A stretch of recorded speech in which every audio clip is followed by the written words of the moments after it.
Voilà, bonsoir les amis. Voilà, donc je disais, bon, c'est décortiquage de l'actualité du Faso et de la diaspora en Italie ici. J'allais faire en deux parties parce que la première partie, je me suis concentré sur la famille. Voilà, donc cette partie-là, je voulais parler un peu de la politique et de la méfiance qu'on doit avoir des politiciens. Et la deuxième partie, ça va être le retour des Blaise Compaoré. Et la troisième partie, c'est la lutte contre le terrorisme. Voilà, donc l'histoire de la diaspora et de la famille, j'ai déjà évoqué ça dans la première partie. Voilà, donc concernant cette deuxième partie-là, la politique c'est quoi? La politique, en termes simples, la politique, c'est la gestion de la cité. Voilà, donc le terme est venu des Grecs avec leur petite cité. Voilà, donc politique, ça veut dire la gestion de la cité. Et cette gestion de la cité-là, ça se faisait avec la démocratie grecque où on mobilisait les citoyens. Parce que tout le monde n'était pas citoyen en ce temps. Donc il faut être clair, même le droit du vote qu'on accorde à tout le monde. Avant, les hommes votaient, ou bien une partie des hommes votaient, les nobles votaient. Après, c'est tous les hommes qui votaient. Après, c'est les femmes et les hommes qui votaient. Après, c'est jusqu'à 25 ans, on pouvait voter. Jusqu'à 18 ans actuellement, bon, si on est adulte, on peut voter. Donc, vous voyez qu'il y a eu des évolutions. Voilà. Mais les politiciens, il y a des bons et il y a des mauvais politiciens. Voilà. Donc, mais pour trouver un bon politicien, il faut se réveiller tôt. Voilà. Actuellement, dans nos pays, que ce soit en Afrique, ou un peu en Occident ici, la plupart de ceux qui sont concentrés sur la politique, ceux qui font la politique, c'est le monde intellectuel parce qu'ils se disent qu'on a beaucoup appris, on peut diriger le peuple. Mais tout le monde ne vient pas avec les mêmes intentions. Voilà. Il y a des entrepreneurs qui viennent en politique pour amplifier les richesses. Il y a des intellectuels qui viennent en politique pour avoir des postes très importants parce qu'ils estiment que, bon, vu leur niveau d'études, là, s'ils rentrent en politique, la nomination, ça va venir tout de suite et personne ne va discuter parce qu'il estime qu'il a un master ou il a un doctorat. Là, donc, il peut occuper des postes importants. Mais la politique n'est pas une mauvaise chose. Il y a quelque chose de noble dans la politique parce que quand on arrive, ça veut dire que c'est des propositions de gestion de l'État qu'on propose, que ce soit la politique locale pour être maire ou le député pour être député. Ça veut dire qu'il propose un programme, ça veut dire pour satisfaire son électorat et travailler aussi au bien-être de la population. Ça veut dire qu'il y a un programme qui met en confrontation avec ses adversaires. Un vrai politicien n'a pas d'ennemis, en réalité, tous les autres sont des adversaires. Parce qu'eux aussi, ils ont des programmes de développement pour le pays dont toi tu veux diriger. Là. Donc celui qui gagne, que le meilleur gagne, celui qui gagne, l'autre il va à l'opposition et il dénonce les méfaits, ce qui n'est pas bon. Ce qui est bon aussi, si c'est qu'il peut appuyer en tant qu'opposant, il appuie. Parce que si dans son programme, il y a des traits intéressants que toi tu trouves et que tu veux aller dans ce sens-là, je pense que même s'il est de l'opposition, il va t'appuyer. Mais le problème en Afrique, c'est quoi? Les gens les politiciens, il y a beaucoup qui ne sont pas stables. Comme ils sont guidés par leurs intérêts. Ceux qui se sont opposés à un parti au pouvoir, tu vas voir que l'opposant même le plus qualifié, il arrive en deuxième position, mais il arrive en troisième position. Le lendemain, ça veut dire qu'il est ministre dans un gouvernement. Je trouve que ce n'est pas intéressant. À partir du moment où tous ceux qui étaient mobilisés derrière toi, pour combattre le programme de l'autre et valoriser ton programme, ça veut dire que ces personnes-là se retrouvent dans une situation inexplicable. Et c'est votre face-là, c'est pas qu'ils expliquent même à la base, ce qui est malheureux. S'ils expliquaient à la base en disant voici les raisons qui nous ont poussés, ou voici la coalition qu'on veut faire avec un tel là parce qu'il nous a proposé qu'on fasse des compromis, qu'on travaille avec une partie de notre programme. Mais ils vont rentrer avec des raisons propres à eux, voilà, être des ministres, dire maintenant le reste du parti en disant voilà, voici la direction qu'on va prendre avec le parti au pouvoir où on va être dans la mouvance présidentielle. Certains vont rester à l'opposition parce que je me dis ça c'est des choix d'intérêt. À partir du moment où les volte-face là, c'est pas un compromis sur les programmes ou bien un gouvernement d'unité nationale ou un programme, ça veut dire qu'on se met ensemble pour travailler parce que l'autre n'a pas la majorité ou il a une majorité faible. Donc on vient avec notre programme aussi où on fait une fusion des programmes et on prend des priorités pour pouvoir travailler. Comme ça se fait dans les coalitions en Allemagne et en Italie, quand on veut se mettre ensemble pour créer ce melting pot là, je pense que chacun apporte sa pierre à l'édifice. Et en ce moment, tous les militants qui sont dans notre parti savent que voici, il y a des valeurs dans notre parti, il y a des objectifs qu'on s'est fixés, et sans ces objectifs-là, on ne va pas rentrer. Voilà. Si on prend l'exemple d'Italie, il y a 5 Stelle qui gouvernent à la Lega, il y a 5 Stelle qui gouvernent à PD, donc il y a la Lega qui gouverne à PD, à Lega, il y a des choses avec 5 Stelle. Je pense qu'ils ont des programmes totalement divergents, mais ils ont vu que personne n'a la majorité. Si on veut travailler avec Draghi, ça veut dire qu'il va nous guider, mais chacun aura une partie de son programme qui sera exécuté. Mais au Burkina, avec le dernier gouvernement, ce n'était pas le cas. Et des gens se sont sentis trahis par des politiciens. Donc, je lui dis, cette méfiance des politiciens-là, tout électeur, tout militant, il doit avoir un sens du discernement. Parce que sinon, ça pousse un pays vers le chaos. Si dans les pays africains, vous voyez que souvent les partis sont liés à l'ethnie, ou ces pays sont liés à la provenance, ou à la province de naissance du leader, ou à sa zone, où il a grandi, ou à la langue qu'il parle, c'est très dangereux. À partir du moment où on n'a pas compris, ça veut dire on suit parce que c'est notre frère, il parle notre langue, donc on est avec lui. Il fait du bien, il est avec lui. Il ne fait pas du bien, on est avec lui. L'essentiel, on est avec le leader. Et les gens disent, il va venir construire chez nous. Non. Quand il devient président du Burkina, il n'a plus chez lui, il est burkinabé, il est le président de tous les Burkinabés. Il ne peut pas faire un programme qui est orienté seulement vers son village. On sait que dans nos pays, là, bon, quand on est des ignaris et qu'on veut faire des actions en ignaris, je pense qu'il n'y a personne qui s'oppose. Mais je pense qu'il y a des conséquences aussi. À partir du moment où on n'est pas là, tous les trucs qu'on a entrepris à Zéniari, on les laisse tomber. Et je trouve que ce n'est pas intéressant. Donc, à partir du moment où on fait de la politique, je pense qu'on a des idées claires, on a un programme vraiment audacieux et on veut changer un pays. On nous appelle les pays pauvres. Si nos gars luttent pour devenir des présidents et deviennent des présidents intouchables et des présidents qui se comportent comme des monarques, ça veut dire qu'ils voyagent dans des situations. Sankara l'a fait. Ça veut dire qu'il était président, il a vécu dans la modestie, il est parti dans la modestie. Il n'a même pas laissé une parcelle de 300 mètres carrés à sa famille. Mais aujourd'hui, partout en Afrique, on parle de lui parce que ses idées sont porteurs d'espoir pour la jeunesse. Donc je me dis, c'est pourquoi j'ai dit, il y a les bons politiciens, il y a les mauvais politiciens. Qu'ils soient militaires, qu'ils ne soient pas militaires, ce n'est pas ça qui fait la valeur d'un homme en politique. Ça veut dire déjà, c'est ses convictions, les valeurs qu'il veut partager et le programme qu'il a pour le développement de son pays.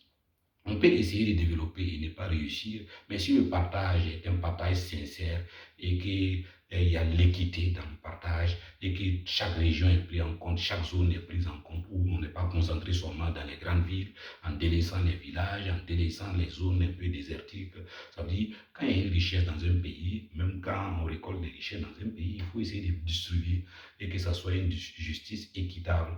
Voilà, quand il y a une distribution équitable, ça veut dire en ce moment, on est dans le droit chemin et qu'on travaille vraiment réellement pour l'émergence de son pays. Il y a des zones à fort potentiel économique, on peut les encourager, mais il faut savoir que les recettes que l'État prend là, c'est pour permettre à toutes les zones du Burkina Faso ou d'être tout un pays de pouvoir se développer. Donc la méfiance des politiques, c'est très important, même quand on est militant, parce que militer aveuglement, c'est ce qui envoie les conflits là.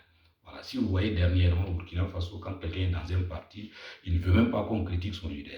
Voilà, quand on dit un mot sur ce leader seulement, il est fâché. Vous oubliez que c'est même leader qui vous envoie en pâture dans les rues, à crier, à tempêter, c'est même là. Le soir, ils sont ensemble, ils prennent la bière ensemble, ils s'amusent ensemble. Et quand ils sont dans un gouvernement, ils s'invitent, ils vont les uns sur les autres, l'autre est président, l'autre est premier ministre, l'autre est ministre de l'Intérieur, ils se fréquentent pendant que vous vous chamaillez. Vous trouvez que ça, c'est de la politique? Ce n'est pas de la politique. Ça veut dire qu'ils vous amènent dans l'obscurantisme pendant qu'eux-mêmes, ils vivent à l'aise. Donc, je trouve que nos politiciens et tous ceux qui sont dans le monde politique doivent expliquer ça à leurs militants, qu'on n'est pas des ennemis des autres. Ça veut dire qu'on est des adversaires. On a un programme qui peut être des programmes contradictoires, mais on reste des Burkinabés parce que chacun veut aussi, à travers son programme-là, permettre à un Burkina d'être un Burkina développé comme les autres. Donc, je pense que sur la politique, voici un peu ce que je voulais expliquer à tout militant, à tout responsable politique, que quand on vient en politique, ça veut dire qu'il faut venir avec de bonnes intentions. Même si maintenant on a échoué, on sait qu'on a essayé. Voilà, mais arriver en politique parce que tout simplement on a envie de nomination, on a envie de autres, ça veut dire qu'on est obligé de faire des copettes et tout ça là, ça ne permet pas au pays d'avancer. Voilà. Donc, je vais attaquer avec le deuxième sujet qui est le retour de Blaise Compaoré. Donc, je vais analyser ça d'abord sur le plan personnel. Parce que à partir du moment où on a vu Blaise même arriver, parce que depuis qu'il est parti du pouvoir, les images qu'on voyait de Blaise, Blaise ce n'est plus un enfant, c'est un vieillard maintenant. Quelqu'un qui a plus de 70 ans, des gens disent qu'il est de 49 ou 48, ça veut dire que ça fait plus de 70 ans. Quelqu'un qui a plus de 70 ans. Donc je pense que même s'il était au Burkina, avec cette condamnation-là, je ne pense pas qu'on va le trimballer pour le jeter à la maca. Ça veut dire qu'on va le garder, peut-être qu'il sera en résidence surveillée, même s'il a été condamné dans le procès Sankara. Et ceux qui crient haut et fort, Blaise et Sankara, leur complicité là, aucun Burkinabé n'a eu une telle complicité avec Sankara que Blaise. Mais il se trouve que, bon, c'est les accidents qui arrivent. Quand on est dans le pouvoir aussi, et quand on est à la lumière du pouvoir, je pense qu'il y a une compétition entre les individus. Voilà, des accidents peuvent arriver. Blaise peut faire des arrêts, comme Sankara peut faire des arrêts. Si Sankara voulait anticiper, je pense que si Blaise a survécu jusqu'à aujourd'hui, c'est qu'il a éliminé tous ses concurrents. Voilà, donc avant, les gens ne faisaient pas la politique avec des sentiments. Hein, ça veut dire, on est deux leaders, si on se chamaille seulement, moi j'étais éliminé physiquement pour pouvoir avancer. Mais les choses ont changé. On peut ne pas éliminer physiquement son adversaire et puis pouvoir progresser. Mais ils sont venus avec un coup d'État parce qu'ils ont descendu Jean-Baptiste pour venir. Donc, et c'est Blaise même qui a préparé le coup. Donc, je pense que s'ils ne sont pas en complicité, c'est pourquoi Sankara disait même, ça veut dire si Blaise veut l'éliminer, ça veut dire dès que les gens vont apprendre, ils n'ont qu'à savoir qu'il est parti. Voilà, donc je pense que ceux qui écoutent les discours de Sankara et toute sa vie durant, ça veut dire des gens même l'ont soupçonné, et l'ont dit, même les entourages, à un certain moment avec le procès, quand ils ont raconté, ça veut dire, on sentait que le climat n'était plus ça, parce que l'orientation que Sankara a pris, les gens influençaient Blaise aussi pour que Blaise s'oriente de l'autre côté, parce que Sankara avait à cœur le Burkina, le développement du Burkina Faso. Monsieur, lui, sa vie personnelle, ces choses, ça ne l'intéressait pas pour lui, il est au pouvoir, ça veut dire qu'il doit vivre comme tout Burkinabé. S'il mange benga, il va manger benga. S'il mange pasta, il va manger pasta, mais si c'est du mil aussi, il va manger du mil. Si les voitures de fonction, il a réduit, on est passé des Mercedes aux 205, des voitures assez modestes, des voyages en première classe, en voyage en classe normale. Donc, je me dis, c'est un président qui était soucieux aussi de l'avenir du Burkina. S'il a laissé des traces, c'est parce qu'en 4 ans, voilà, donc ça veut dire qu'il avait tellement d'ambition et que les dirigeants d'ailleurs voyaient que bon, ce monsieur-là, il faisait tout pour que l'Afrique soit autonome, pour que le Burkina, on dit consommons burkinabé. Là. Chacun, maintenant, s'il porte un façon d'enfant, il dit que lui, il est chose intégrée, il consomme burkinabé. Non, c'est pas ça. Ça veut dire que ça va au-delà des tissus, le consommer burkinabé. Ça veut dire que ça va au-delà de cette chose imagerie où c'est quand on a deux d'enfants seulement, on se présente, ou bien on a deux boubous qui sont cousus au Burkina, on dit on consomme burkinabé. Non, donc il faut aller au-delà de ça. Donc je lui dis, le conflit entre deux personnes là, ben, c'est que bon, comme ils sont au sommet de l'État, ça ne peut que générer aussi des partisaneries. Il y aura des gens qui vont dire on est Sankara, on est Blaise, mais il faut savoir que c'est des choses. La justice a décidé si Paul-Henri Sandaogo, le président actuel, l'a invité au Burkina Faso. On dit, bon, les juristes disent qu'il y a des procédures qui pourraient prendre du temps. Ça veut dire, même si avec le temps, on va le gracier avec une grâce présidentielle parce qu'il a trop relatif pour le faire. Mais le fait qu'il soit venu au Burkina Faso, je pense que ce n'est pas un crime. Voilà, ça c'est ma vision des choses. Voilà, donc des gens trouvent que ce n'est pas normal, mais il y avait des modèles pour faire pour qu'ils viennent au Burkina Faso aussi, pour qu'il y ait des rencontres entre les anciens chefs de Burkina Faso, les anciens chefs de l'État. Ils ont invité Zida, ils ont invité Roch. Vous avez vu ce que les partisans de Roch ont fait. Voilà, bloquer la porte de leur leader pour qu'ils n'aillent pas à la rencontre. Je trouve que si ce Burkina-là, nous, notre politique, là, ça devient comme les Ivoiriens, où la passion, on met de la passion, chaque partisan crie haut et fort. Je pense qu'on n'est pas prêt à la réconciliation. Hein. Ça veut dire ce raisonnement-là. Donc l'arrivée de Blaise en soi, et quand on le voit physiquement, celui qui connaît Blaise, et qui le voit dans cet état-là, voilà, il y a un journaliste qui disait avec un regard perdu, ça veut dire il regardait comme ça, même quand il marche, on sait que c'est un vieillard. Donc trimballer ce vieillard-là en prison, c'est pas ça qui va nous sortir de l'impasse. Et s'il est venu, c'est parce que Henri Sandaogo a dû négocier avec Alassane, parce qu'il est citoyen ivoirien maintenant, sa femme est ivoirienne, il est devenu ivoirien. Il pouvait ne pas venir. Voilà. Donc, comme le président aussi pouvait aller le rencontrer là-bas, on allait lui dire, hein, c'est un président traite. Il est ici, là, c'est parce qu'il a été dans la garde sécurité présidentielle de Blaise, il est allé rencontrer Blaise, c'est pour l'amener ici, mais il l'a fait venir au Burkina Faso. Moi, je pense que toute démarche qui peut porter à la réconciliation, c'est déjà bien. Déjà, on perd beaucoup de militaires, on perd beaucoup de civils. Cette guerre-là, souvent, on ne sait pas avec qui on combat. On dit que l'ennemi est interne. Si elle est interne, on ne trouve même pas l'ennemi. Des villages entiers sont mis en déroute. La moitié du pays est préoccupée. Quelle ville au Burkina peut se dire qu'il est totalement en sécurité? Même les grandes villes, Ouaga, Bobo, Tenkodougou, ils ne sont pas en sécurité. Ça veut dire partout, ils peuvent frapper les terroristes. Le terroriste, c'est quoi? C'est pas écrit sur son front, il est terroriste. Est-ce que tu vois? Il peut pas te dire il est musulman, il peut s'habiller comme quelqu'un qui va à la messe, venir faire du désordre. Voilà. Il peut s'habiller avec un boubou tranquillement, venir faire du désordre. Il peut s'habiller même avec un tenue traditionnel, venir faire du désordre. Donc c'est pourquoi nous, il faut qu'on soit tolérants les uns envers les autres. Pour moi, avec l'état actuel de Blaise, avec son âge, le jeter en prison, en pâture, ça veut dire que ça n'en sert à rien. Voilà, il a dirigé ce pays-là pendant 27 ans. Et 27 ans, bon, ça a été 27 ans de paix relative, même si à travers ça, il y a eu des assassinats et autres. Je pense que c'est le pardon qui permet à tout un peuple d'avancer. Voilà, c'est mon analyse de la situation et par rapport à ce qu'on a regardé à travers le pays où il y a des groupes, les avocats ont réclamé pourquoi on ne trimballait pas en justice. Bon, il est venu sur l'invitation. Si moi j'ai négocié pour le déplacer, qu'il vienne. Si on arrive ici, on a dû même violer la loi pour négocier pour qu'il vienne. Si arrive encore au Burkina, on dit bon, on ne va pas laisser notre loi et on va les chez. Sinon les Ivoiriens n'allaient pas le libérer pour qu'il vienne. Voilà, si on savait qu'on allait venir le jeter en prison. Donc je pense qu'un homme aussi, même s'il est un dirigeant, il doit tenir parole. Je sais qu'il y a des critiques, c'est normal. Voilà, donc c'est l'état physique même de Blaise qui ne permet même pas de le trimballer en prison. Ça va changer quoi?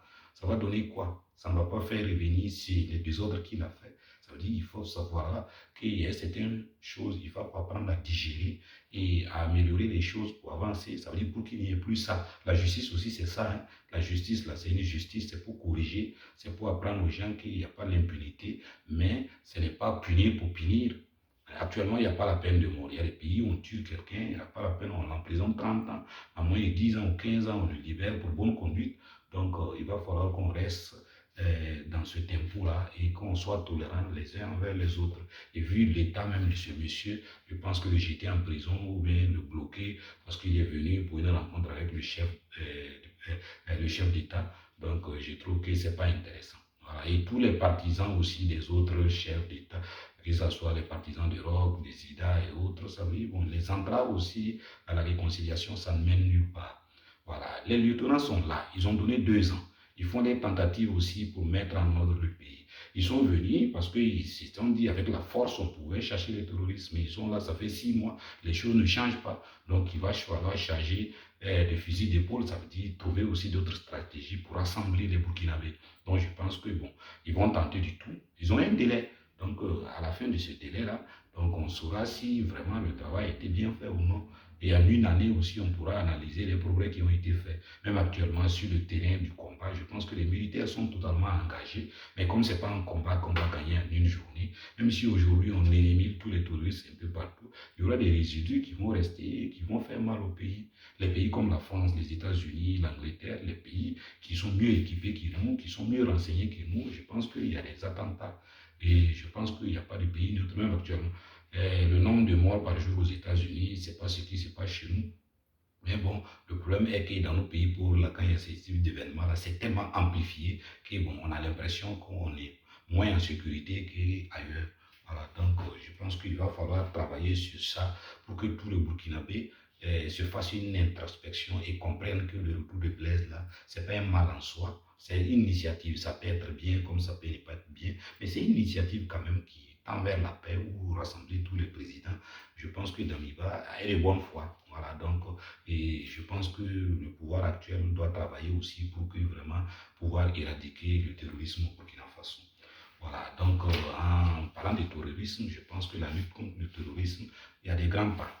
Il y a des zones, voilà, des zones d'intérêt militaire qui ont été dégagées. Actuellement, on nous dit qu'il y a toujours des villages qui sont menacés. Et comme j'ai dit, ce n'est pas un combat où on gagne d'une journée. Dans ce troisième volet-là, il faut savoir que le terrorisme, ça a pris du temps pour s'installer chez nous.